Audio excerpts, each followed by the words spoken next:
Teman-teman saya sekalian, bukan mengharuskanmu untuk masalahnya gimana biar kamu hidup tidak bermasalah, bukan.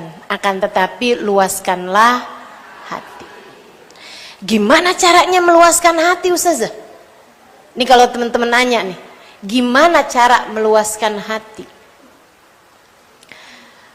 Kalau dibilang ngeluasin baju kamu bikin lebih luas gitu, lebih lega, lebih lebar, masih kebayang caranya kan gitu ya, nambahin bahan. Kalau kita dibilang ini saya mau meluaskan ruangan ini nih biar ruangannya lapang, ya mungkin diangkat dindingnya gitu biar jadi nggak ada sekat, masih kebayang caranya. Tapi kalau dibilang luaskan hatimu, nah gimana tuh caranya?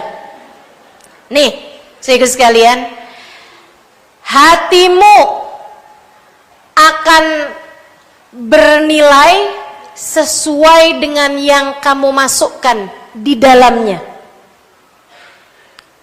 Perhatikan, nilai hatimu sesuai dengan apa yang kamu masukkan di dalamnya.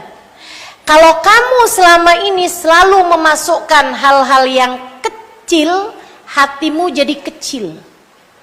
Kalau kamu sering memasukkan hal-hal yang kotor, hatimu jadi kotor. Kalau kamu sering memasukkan hal-hal yang besar, hatimu akan besar. Semakin besar, semakin besar. Ketahuilah, tidak ada yang lebih besar daripada Allah Subhanahu. Maka kalau kamu pengen hatimu luas, hadirkanlah Allah di dalamnya. Senantiasalah mengingat Allah dalam hidupmu. Hatimu luas. Senantiasalah menyebut Allah dalam hari-harimu. Fahamilah, tidak ada siapapun di atas muka bumi ini melainkan hambanya. Fahamilah, tidak ada suatu kejadian terjadi di atas muka bumi ini kecuali atas kehendak darinya.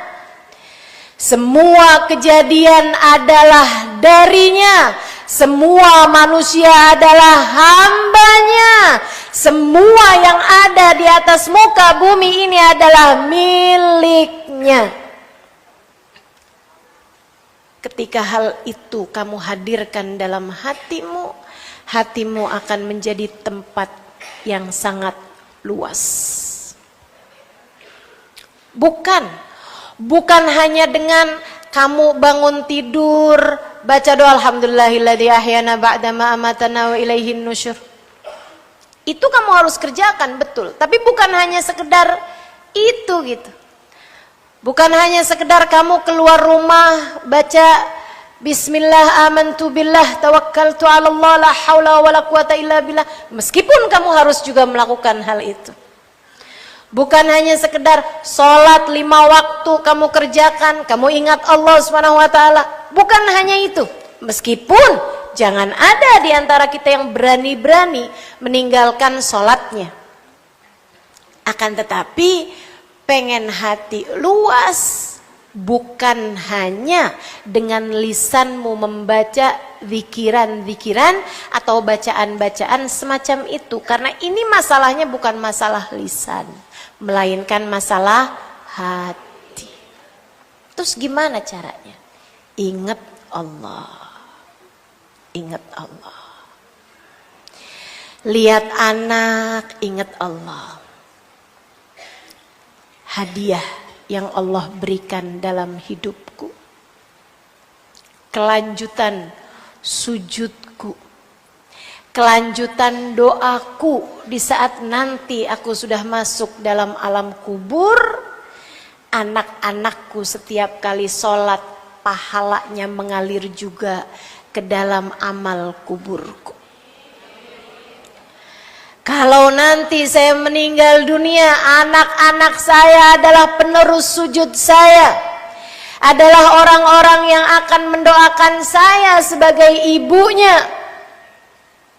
Maka kamu berakhlak kepada anakmu, kamu menyayangi anakmu sebagai bagian dari jalinan hubungan antara dirimu dengan Allah Subhanahu wa ta'ala. Kamu gak akan berani mukul anakmu, sebab kamu faham, anakku memang lahir dari rahimku, akan tetapi anakku bukanlah milikku, ia miliknya Allah. Ustazah, anak saya kan punyanya saya. Emang iya? Bu, apakah kamu diajak rembukan ketika Allah Subhanahu wa ta'ala menciptakan janin dalam rahimmu itu? Gak ada. Gak dimintain rembukan, gak ditanyain kamu pengen anak kamu umurnya sampai berapa, kamu pengen anak kamu hidungnya mancung apa keluar apa ke dalam. Kamu gak ditanya sama Allah Subhanahu wa ta'ala. Dia lahir seperti yang Allah Subhanahu wa ta'ala inginkan. Bahkan kamu gak tahu kapan anakmu akan lahir. Kamu bahkan gak ikut-ikut serta dalam membentuk wajahnya, membentuk anggota tubuhnya, apalagi mengaturkan nasib hidupnya. Sebab anakmu bukanlah milikmu, anakmu adalah miliknya Allah Subhanahu wa ta'ala. Maka ingat Allah dalam saat kamu menghadapi anak-anakmu, akan membuat hatimu jadi lebih luas ketika menghadapi anakmu, terutamanya saat kamu menghadapi suamimu. Bu, suamimu memang suamimu. Iya, betul. Ada akte, ada surat nikahnya. Ada surat nikahnya. Betul. Suamimu adalah suamimu. Akan tetapi ia bukan milikmu. Ia milik penciptanya. Namanya Allah. Dan Allah telah menjadikan suamimu adalah jalan surga bagimu. Ingat itu terus. Ingat itu terus. Katanya baginda kita Nabi besar Muhammad kepada seorang sahabat wanita, sahabat perempuan. Ada satu sahabat Ansar perempuan ya, sahabiah, bertanya beberapa hukum fikih kepada baginda kita Nabi besar Muhammad. Habis selesai dia nanya, dijawab Nabi. Nabi kemudian tanya, "Amutazawwijah anti? Apakah kamu sudah menikah?" Perempuan tersebut menjawab, "Bala ya Rasulullah, ini imra'at fulan ibn fulan." "Ya wahai Rasul, saya sudah menikah, saya adalah istrinya fulan bin fulan." Nabi senyum padanya, kemudian bertanya, "Kaifa anti bih?" Ini hadis saya jadikan sebagai hadis paling penting. Saya berusaha menjadikan hadis ini sebagai pemandu saya dalam saya berumah tangga. Ini hadis saya ingin menuliskannya. Sebelumnya malah saya berencana untuk menuliskannya di dinding kamar kami. Cuman saya takut suami saya kegeeran. Jadi saya pun menuliskannya di dalam dinding hati saya. Semoga tidak pernah bisa terhapus. Saya berusaha untuk selalu mengingat-ingat hal ini dalam urusan bagaimana saya menghadapi pasangan hidup saya itu. Teman-teman sekalian saya muliakan, Nabi nanya, "Kaifa anti bih?" Bagaimana kamu terhadap suamimu? Saudara sekalian, sangat mungkin juga jika kamu berjumpa dengan Nabi Muhammad atau sekurangnya, bayangkan andai kamu jadi sahabat Nabi Muhammad, hidup sezaman dengan Nabi Muhammad, teman-teman sekalian, sangat mungkin juga untuk pertanyaan yang sama diajukan oleh Nabi kepada kita. Kamu udah nikah, Halimah? Udah, Rasul. Saya istrinya Fulan bin Fulan. Saya nggak mau sebutin nama suami saya, takut langsung pada googling. Saudaraku sekalian saya muliakan, Nabi kemudian akan kembali balik bertanya, dan itu sangat mungkin terjadi kepadamu. Kalau kamu ditanya sama Nabi, kamu udah nikah? Udah, Rasul. Saya istrinya Fulan bin Fulan. Nabi pertanyaan berikutnya akan kira-kira sama tuh. Kaifa anti bih? Bagaimana kamu menghadapi suamimu? Saat itu kira-kira apa jawabanmu? Apakah kamu bisa menjawab seperti jawaban dari seorang perempuan sahabiyah ini? Dia bilang, ya Rasulullah, saya selalu taat padanya sekemampuan saya. Saya berusaha untuk melaksanakan apapun yang dia inginkan. Dan saya akan minta maaf padanya terhadap apa yang saya tidak mampu lakukan. Ya Rasulullah, saya junjung, saya muliakan suami saya di atas kepala saya. Saya hormati, saya sayangi dia sekemampuan saya, wahai Rasulullah. Ada nggak di antara kita yang berani jawab kayak begitu tuh? Kayaknya sih kalau kebanyakan dari kita kalau ditanya sama Nabi nih, gimana kamu sama suami kamu? Gitu deh Rasul. Atau mungkin malah kita akan nyari pembenaran. Dia juga gitu soalnya Rasul. Kita tuh suka bilang, bagaimana mungkin saya menjadi Khadijah jika suami saya bukan Nabi Muhammad sallallahu alaihi wasallam? Gimana saya bisa jadi kayak Fatimah? Suami saya nggak kayak Ali bin Abi Thalib. Suaminya juga ngomong gitu.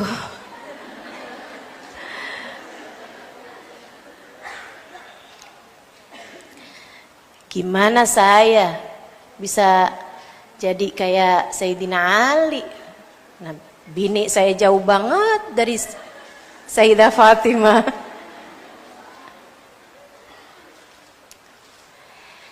Teman-teman sekalian saya muliakan, Nabi ketika mendengar sahabat perempuannya berkata seperti itu, Nabi lebar senyumnya. Nabi berbinar matanya. Nabi senang banget sama umatnya perempuan yang menjadi istri yang solehah bagi suaminya.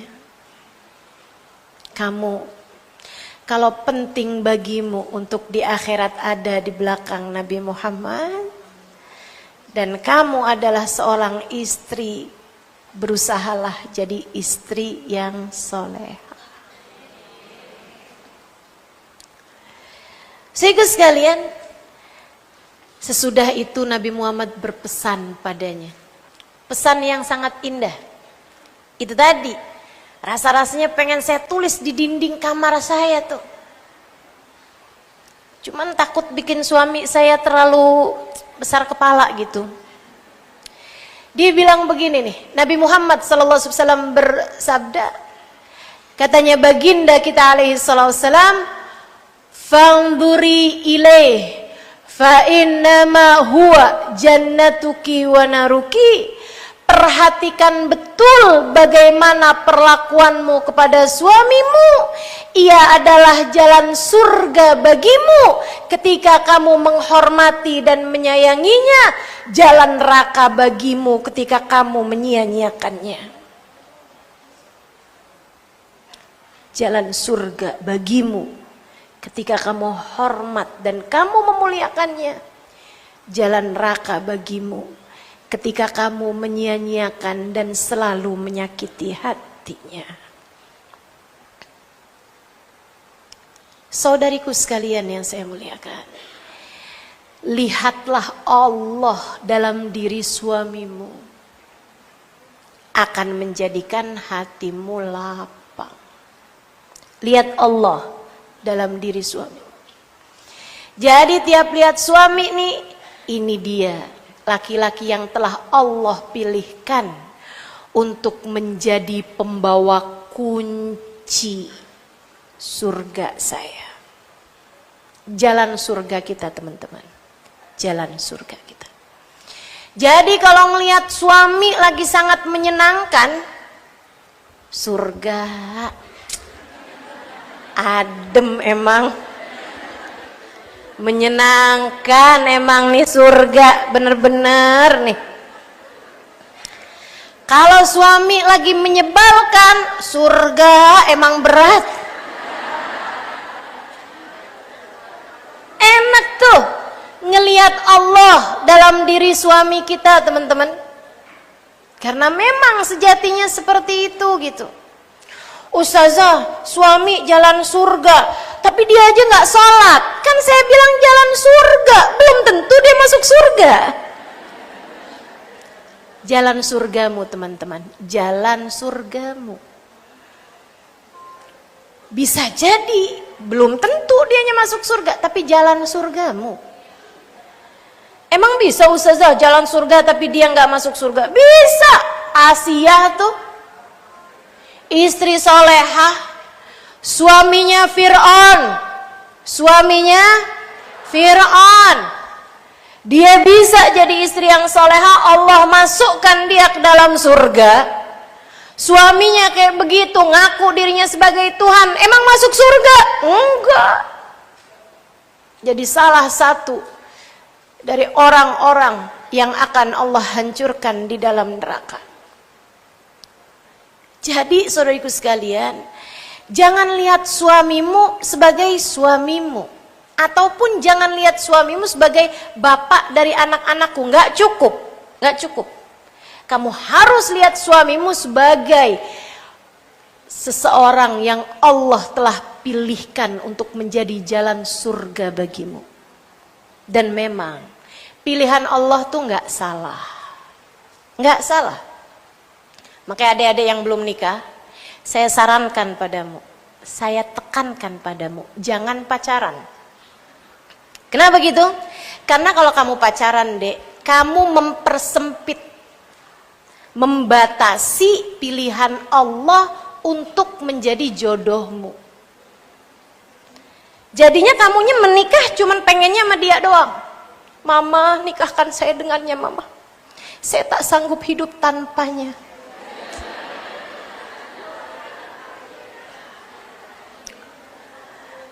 Akan tetapi kalau kamu nggak pakai pacaran, ketika datang seseorang lelaki mendekatimu, kamu kasih kepadanya nomor HP bapakmu,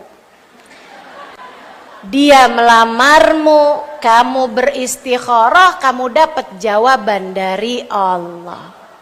Ya, itu adalah calon suamimu. Wah, enak kan? Nikah dengan panduan Allah tuh enak teman-teman. Begitu. Nih ibu-ibu, ustazah saya waktu nikah nggak pakai istikharah-istikharan ustazah. Jangan-jangan calon suami saya bukan pilihan, jangan-jangan suami saya bukan pilihan Allah nih. Sebab dia adalah pilihan diri saya sendiri. Ya kalau udah jadi suami, udah jadi pilihan Allah. Cuman yang belum-belum nih, jangan pacaran deh. Nih ibu-ibu yang dulunya pakai pacaran banyak yang nyesel, betul Bu?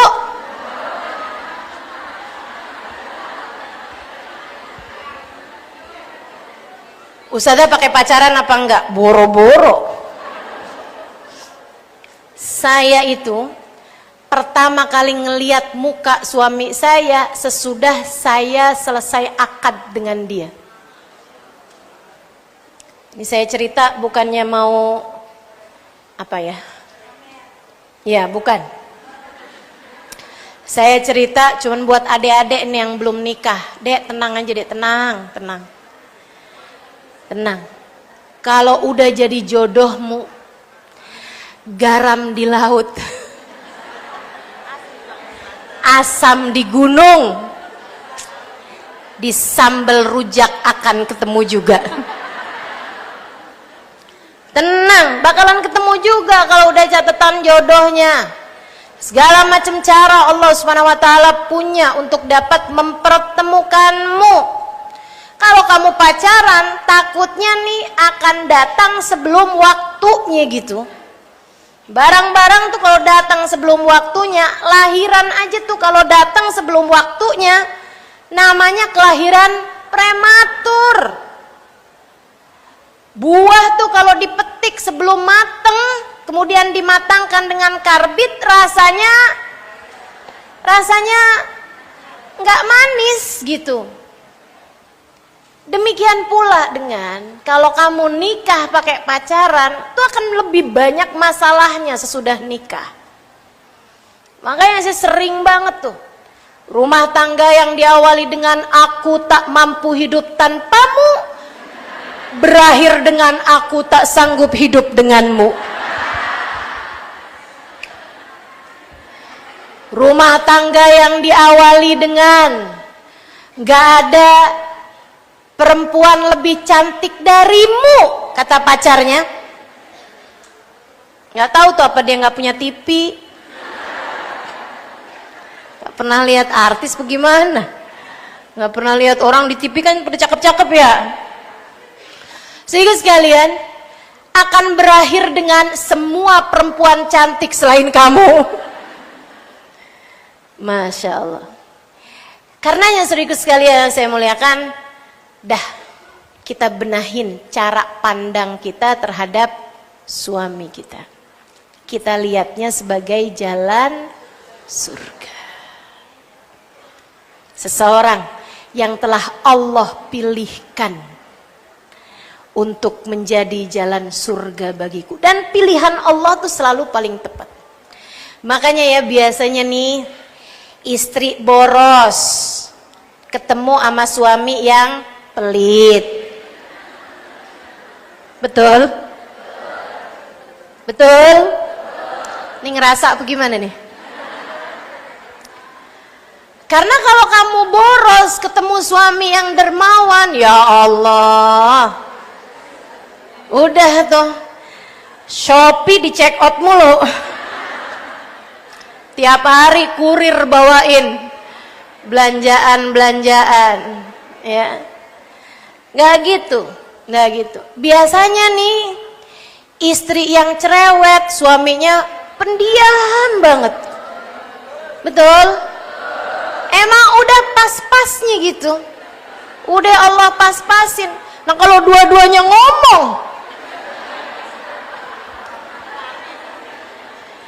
jadi semua udah ditepat-tepatkan oleh Allah Subhanahu wa taala. Nggak usah sok-sokan.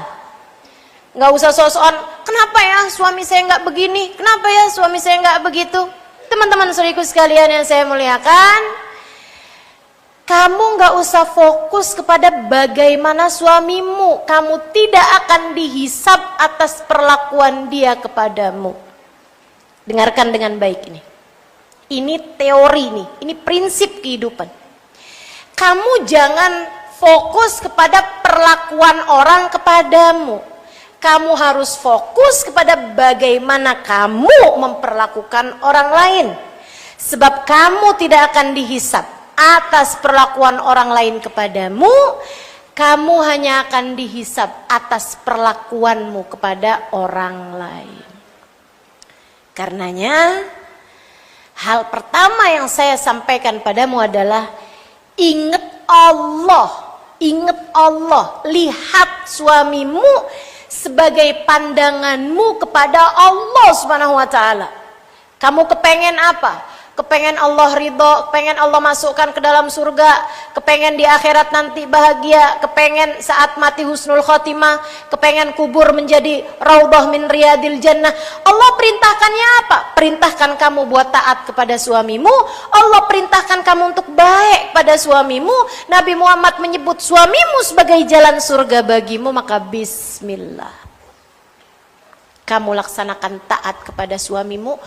Bukan karena siapa suamimu, bukan karena dompet suamimu, bukan karena uang suamimu, bukan karena saya baikin dia deh biar dia enggak tertarik sama perempuan lain. Saya akan baik-baik sama dia deh biar dia enggak ceraiin saya, jadinya saya dan anak-anak saya hidupnya terjamin. Saya baik-baikin dia deh biar masalahnya enggak ribet, biar semuanya enak. Enggak gitu. Enggak gitu. Kurang, niatmu kurang. Berbuat baiklah kepadanya sebagai jalanmu menuju ridha Allah, sebagai jalanmu menuju surga Allah, sebagai jalanmu menjadi hamba-hamba yang solehah yang kelak akan berada di belakang bendera baginda Nabi besar Muhammad. Saudaraku sekalian saya muliakan, lapangkan hatimu, hadirkan Allah di dalam hatimu. Saya sering perhatiin diri saya. Kadang-kadang saya sumpek, kadang-kadang saya sedih, kadang-kadang saya gelisah. Emang Ustazah datang gitu juga? Saya juga manusia. Ustazah juga. Biasanya kalau kayak gitu saya akan pikirin, kenapa kok begini ya? Kenapa hati saya gelisah? Kenapa pikiran saya kacau? Kenapa hati saya nggak tenang? Kalau udah saya pikirin, saya tahu ternyata sebabnya. Karena saya sibuk memikirkan diri saya sendiri. Dan saya tahu obatnya. Obatnya adalah ganti pikiran mengingat Allah. Dah tuh. Begitu saya ingetin, apapun yang terjadi semua kehendak Allah. Halimah, tenang, jangan takut, ada Allah. Yang penting kamu taat sama Allah, yang penting kamu ada dalam jalan takwa pada Allah.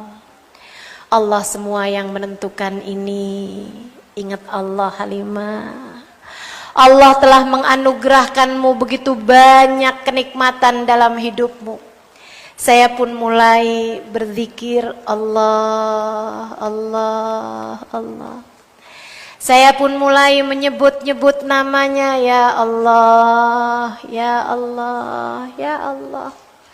Maafkanlah hambamu yang tidak mengerti ini. Maafkanlah hambamu yang jatuh bangun ini. Maafkanlah hambamu yang suka tidak faham urusan ini. Jangan tarik bimbinganmu dariku ya Allah. Pandang aku dengan pandangan kasih sayangmu ya Allah. Ketika saya mengingat Allah dan mengingat bahwa semua urusan dalam kendali Allah, maka tenanglah hati saya. Jadi dalam berumah tangga, ingatlah itu terus-terusan.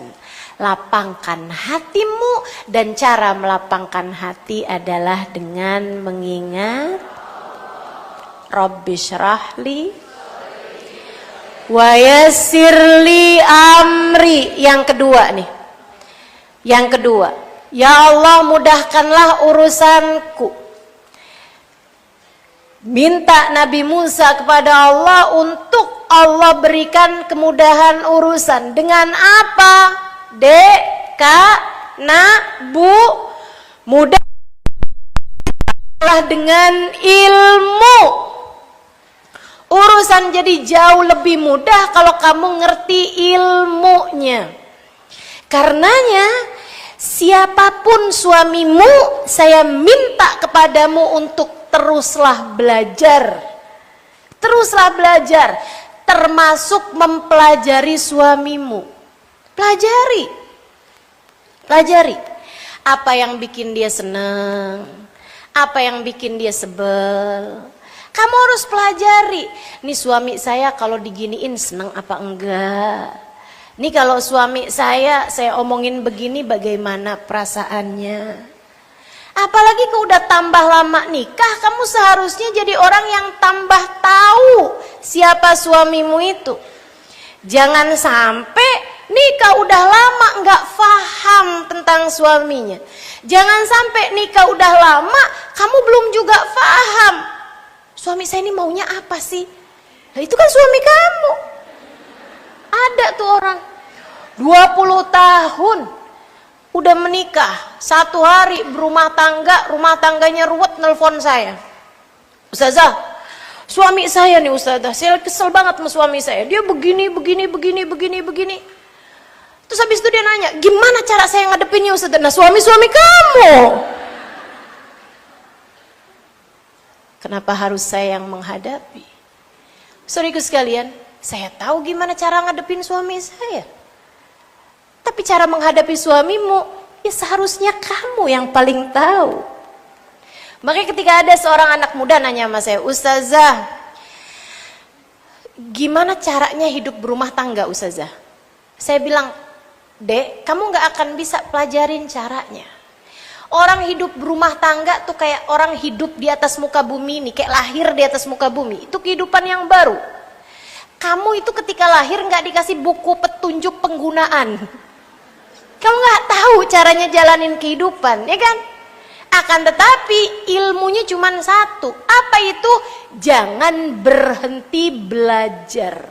Sama kayak anak kecil. Jangan berhenti belajar. Dia mulai belajar tengkurap.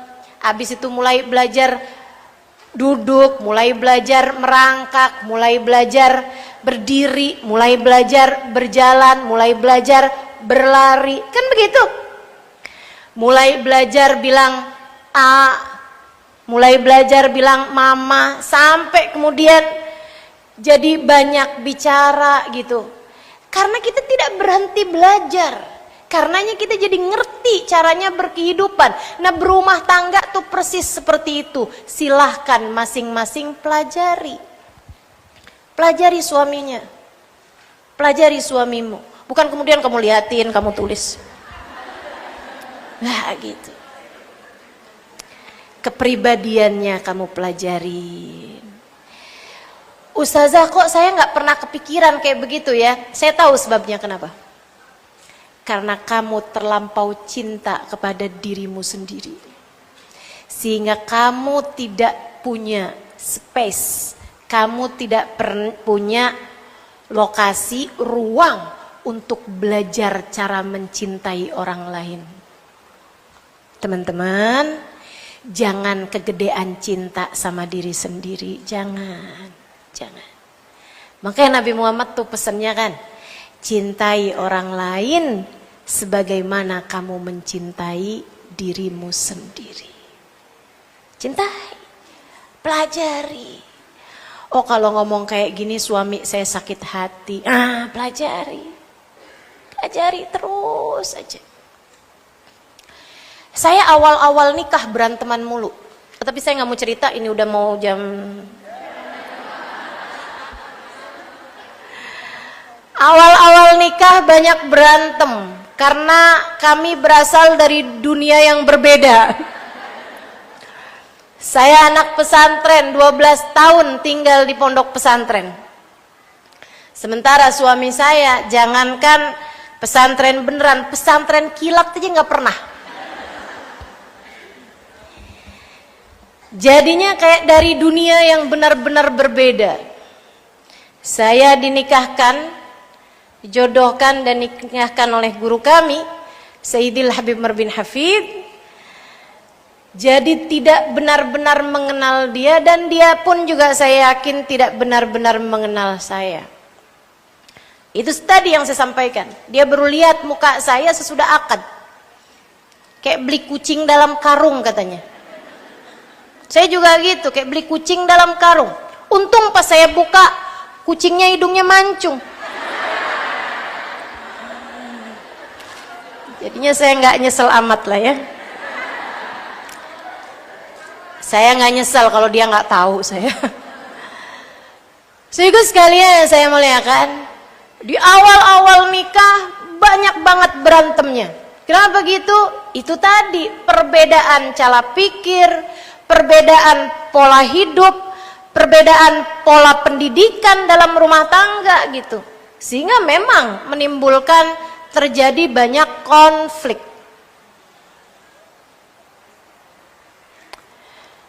Akan tetapi bersama berjalannya waktu saya pelajarin.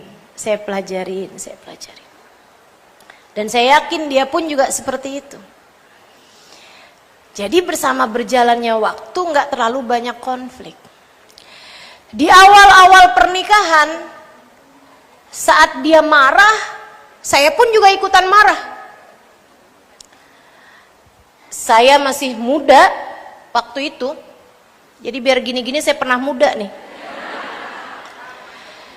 Saya masih muda waktu itu teman-teman. Masih banyak dikuasai dengan, dalam bahasa Arab tuh tais ya. Kayak keras kepala gitu. Sekarang udah agak lembutan nih kepala saya. Saya kalau inget-inget saya kesian sama suami saya. Kalau kami berantem, dia berantem aja. Kamu tuh Halimah, saya kesel banget deh sama kamu begini. Gitu aja dia. Tapi yang kesian tuh dia. Karena kalau saya berantem, saya bawa hadis, saya bawa ayat. Nah saya ustazah. Kalah pasti udah. Nah itu udah kalahnya udah bener-bener kalah itu ya. Kesian gitu. Abis itu dia biasanya pergi keluar dari rumah, saya dijemput gitu kan untuk majelis taklim, hadir ngaji pengajian gitu. Saya ini mengajar dari tahun 2003 di Jakarta. Saya menikah tahun 2002. Kalau ibu-ibu ngirain saya itu ustadzah baru-baru, bukan saya yang baru bu, kamu yang baru ngaji. Jangan sok-sokan bilangin saya yang baru. Saudaraku sekalian, saya dijemput hadir majelis, kemudian di majelis saya baca hadisnya Nabi Muhammad. Ayyuma imra'atin qalat li zawjiha ma ra'ait fika khairan qat tahwi biha fi nari jahannam sab'ina kharifa.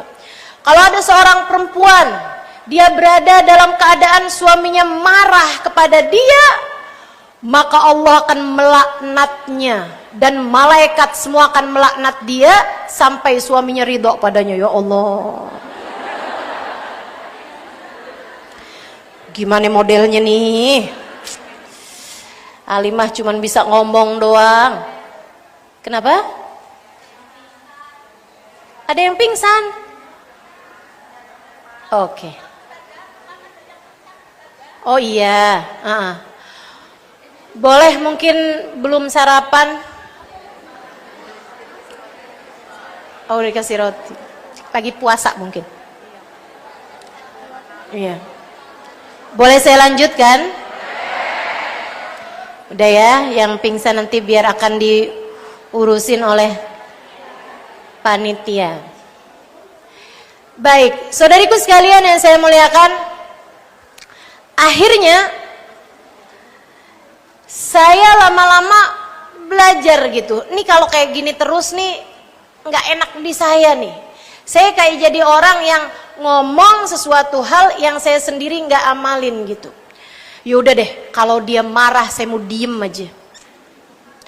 Satu hari ada konflik dalam masalah rumah tangga, dia pun marah, saya diem aja. Suami saya bilang begini, kok kamu diem aja?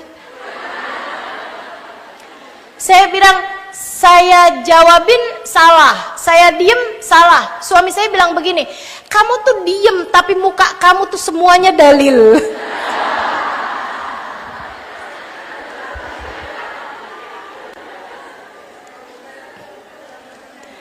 Masya Allah. Akhirnya satu waktu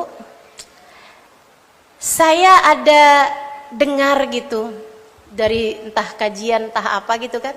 Dan saya juga jadi teringat gitu, bahwasanya semua yang orang sampaikan bisa jadi adalah pesan-pesan Allah untuk kita dalam kehidupan. Suami saya juga pernah bilang gitu, kamu ini kan Ustazah Halimah, di mana-mana kamu didengerin orang. Kalau bahkan terhadap suamimu kamu tidak mau mendengarkan, siapa lagi yang akan kamu dengarkan? Saya bilang iya juga ya. Ternyata suami saya lebih ustadz daripada saya.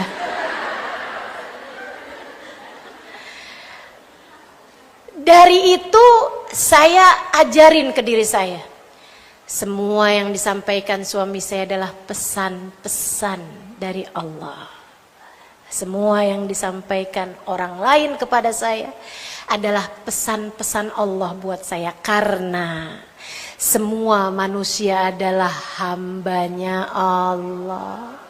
Dan semua kejadian tak akan terjadi kecuali dengan izin. Jadi satu waktu ketika dia sedang marah, saya dengerin nih dia nih pesan Allah nih.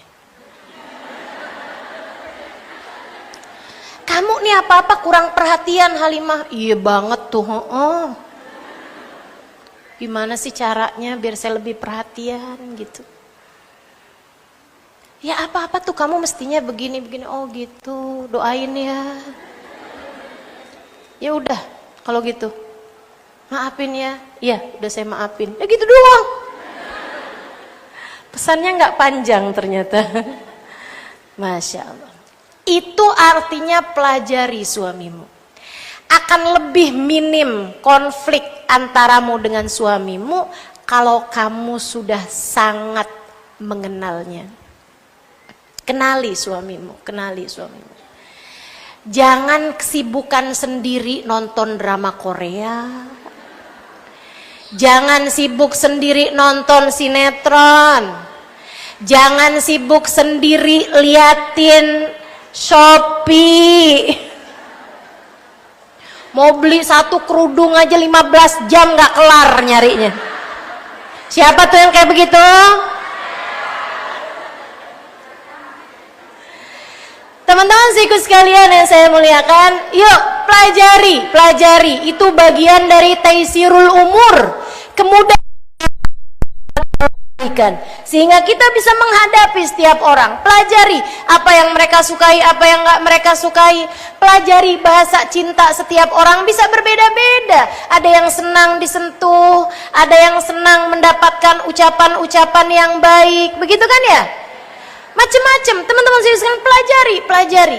Terus begitu, biar kamu semakin tambah mengerti cara menjadi istri yang soleh. Yang ketiganya, Rabbi shrah li sadri wa yassir li amri wahlul 'uqdatan min lisani yafqahu qawli. Ya Allah, angkatlah belenggu dari lisanku sehingga ucapanku bisa difahami olehnya. Teman-teman saudaraku sekalian, ini masalah penting dalam berumah tangga. Apa itu? Komunikasi. Baguskanlah komunikasi antaramu sama suamimu. Terhadap berbagai macam urusan, diskusikan. Omongin. Karena memang caranya itu teman-teman, antara otaknya laki-laki sama otaknya perempuan tuh nggak sama. Makanya biar sama frekuensinya, biar dia ngerti apa yang kamu maksud, omongin dengan bahasa yang bagus. Bahasa kamu tuh perbaiki. Itu sangat penting. Saudaraku sekalian yang saya muliakan, berapa banyak, mohon maaf, orang bercerai alasannya karena kami sudah tidak ada lagi kecocokan.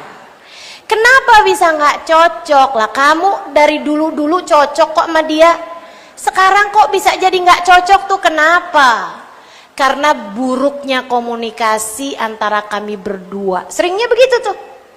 Buruknya komunikasi antara suami dan istri sering jadi penyebab retaknya hubungan rumah tangga. Makanya apa-apa tuh diomongin. Saya sangat mengerti ibu-ibu saudariku sekalian sama dirimu itu, karena sama saya juga kayak gitu. Kita nih perempuan nih ya, suka kayak yang mendadak diem aja. Suami nanya, kamu lagi ada apa? Nggak apa-apa. Nggak, kamu beneran nih lagi kenapa? Nggak apa-apa. Kita tuh kayak dalam hati kita tuh, kok kamu nggak ngerti sih?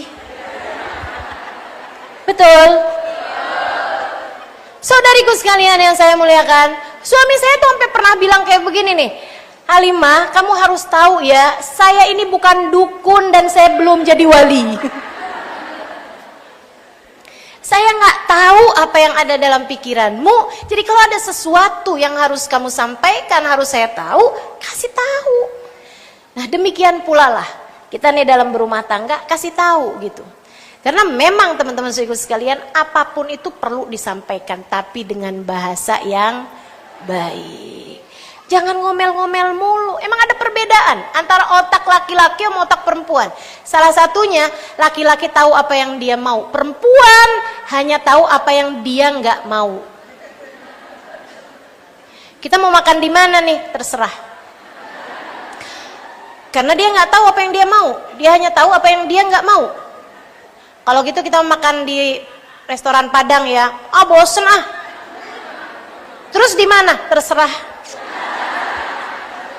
Kita makan sate aja di jalan sebelah sana gimana? Enggak, takut kolesterolnya naik. Kita tahu apa yang kita nggak mau. Terus kalau gitu di mana? Terserah. Gitu. Semuanya pingsan kelaparan.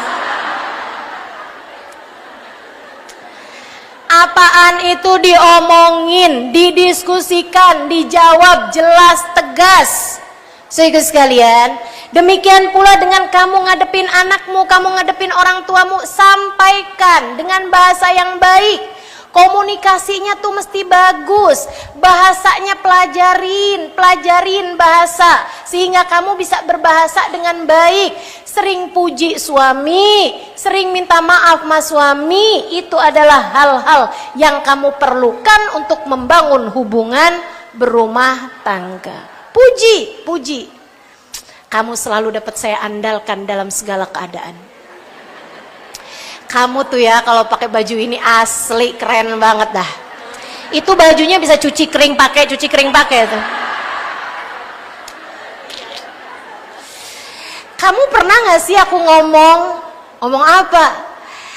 Kalau kamu adalah hadiah terindah yang Allah berikan dalam hidup saya. Pasti tuh hidungnya kembang kempis tuh. Walaupun dia kemudian nanya, kamu habis salah minum obat apa nih? Senang. Semua laki-laki senang. Saudariku sekalian yang saya muliakan, semua orang senang mendapatkan pujian. Puji suamimu. Kamu tuh pada suka nggak mau muji suaminya. Giliran suaminya dipuji sama perempuan lain, kamu sakit hati. Iya.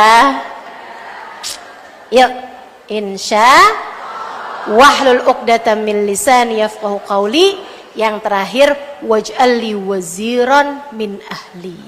Ya Allah, kuatkanlah aku dengan seseorang yang menguatkanku.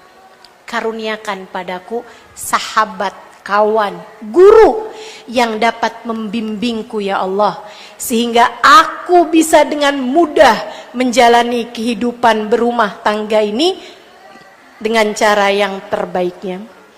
Kita perlu kawan baik yang kalau kita curhat sama dia, dia bisa tawasau bil haq, tawasau bis sabr, memberi nasihat dengan kebenaran, memberi nasihat dengan kesabaran. Itu kita perlu. Orang-orang yang kalau kita cerita, ya emang rumah tangga mah pasti begitu, biasa aja tuh kayak gitu tuh, yang sabar aja, bismillah. Bagaimanapun juga kan, ingat nggak tuh apa kata ustazah kemarin? Itu enak tuh. Kalau kita curhat sama teman kita dan teman kita jawabinnya kayak begitu, enak. Jangan sampai berteman sama setan. Giliran kita lagi curhat, dia jawabnya kayak gini.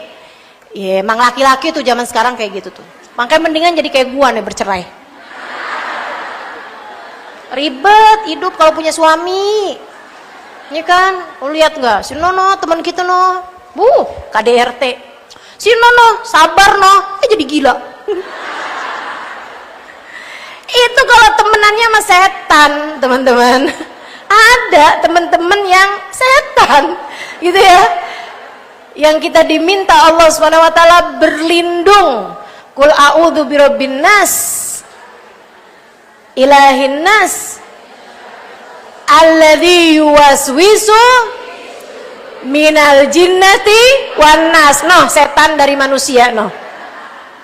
bukannya nyabarin malah ngomporin.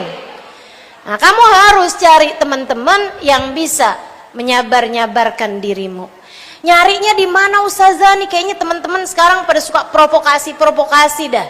Pada suka ngompor-ngomporin. Nyarinya makanya jangan di pasar. Nyarinya di majelis taklim. Kalau kamu nggak dapet, nggak apa-apa. Ada banyak kajian yang bisa kamu ikuti, yang bisa kamu dengarkan di media-media sosial yang sekarang ada di gadgetmu itu.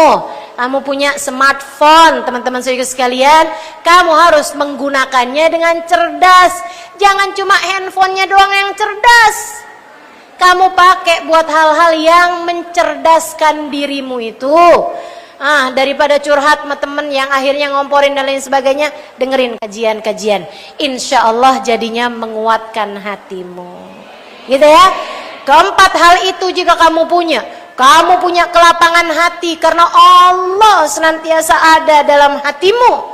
Kemudian kamu punya ilmu bagaimana cara menghadapi suamimu, menghadapi anakmu. Kemudian lagi bahasamu indah, bahasamu baik kepada orang-orang yang ada di sekelilingmu. Dan kemudian lagi teman-teman saudariku sekalian, kamu punya sahabat, kamu punya kerabat, kamu punya guru, kamu punya teman, orang-orang yang dapat menguatkan keimananmu, menguatkan perjalanan hidupmu. Maka keempat hal tersebut kalau kamu punya, kamu akan lebih ringan menghadapi berbagai macam ujian dalam kehidupan. Selebihnya saya tambahkan satu hal yang gak kalah pentingnya. Menghadapi berbagai macam ujian dalam kehidupan, saudariku sekalian yang saya muliakan, ada tali yang sangat menguatkan. Bagindamu Nabi besar Muhammad. Cobalah perbanyak solawat kepadanya. Cobalah perbanyak solawat padanya. Sangat mungkin kamu akan menjadi orang-orang yang beliau pandang dengan pandangan kasih sayang, dengan syafaat dari beliau, sehingga menjadikan hatimu lebih kuat, kehidupanmu lebih ringan, dan kamu mampu melewati berbagai macam ujian yang datang dalam